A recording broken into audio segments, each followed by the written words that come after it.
He needs to use this to highlight his achievements and, very importantly, remember who else is in that audience. Elizabeth Warren's out there. Bernie Sanders is out there.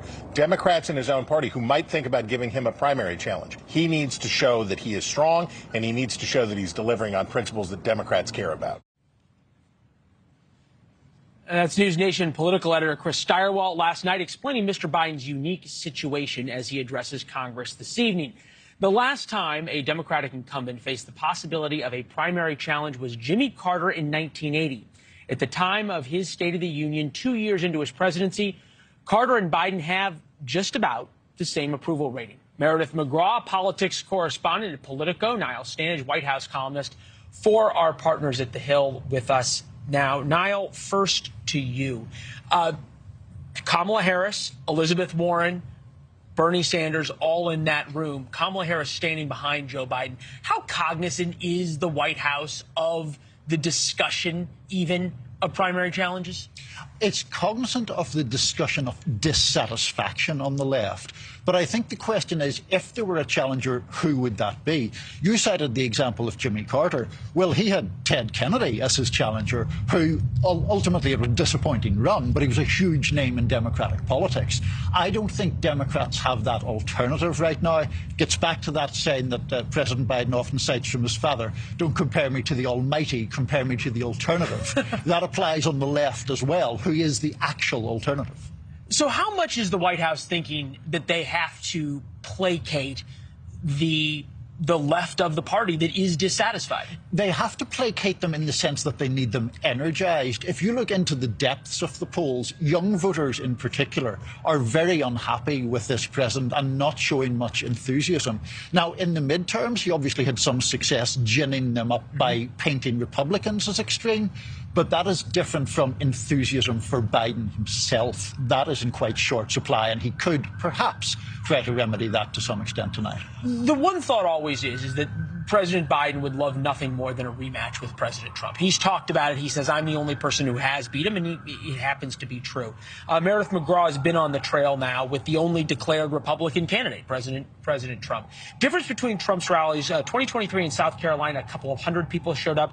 2020 in South Carolina during the election, there were thousands. New Hampshire, 400 people showed up. New Hampshire 2020, 10,000.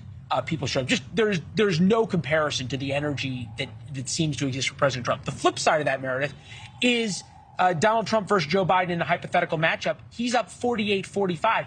This is the first time that he's ever been up against a Joe Biden hypothetical in the national popular vote.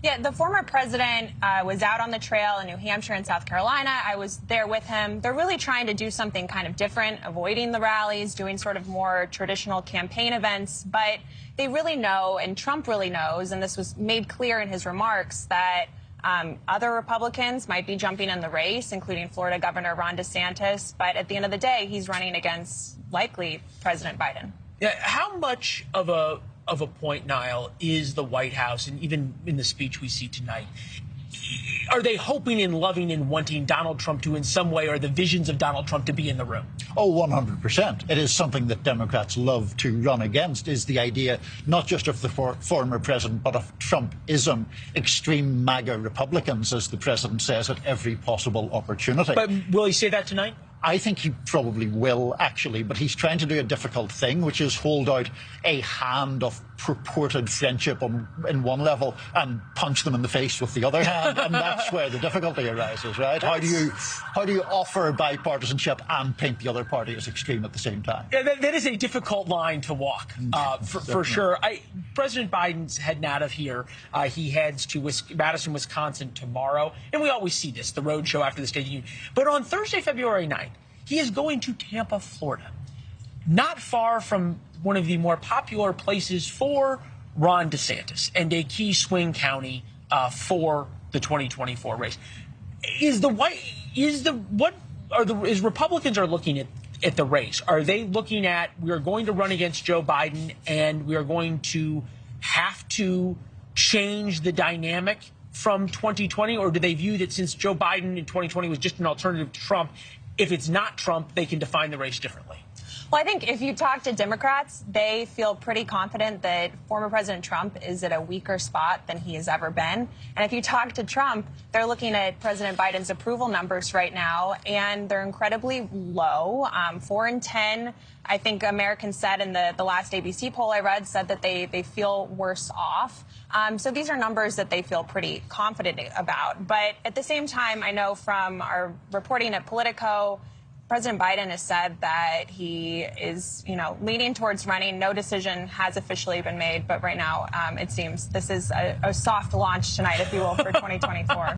Thanks for watching. Go to newsnationnow.com to find NewsNation on your television provider. And don't forget to subscribe. Click the red button to get more of NewsNation's fact-driven, unbiased coverage.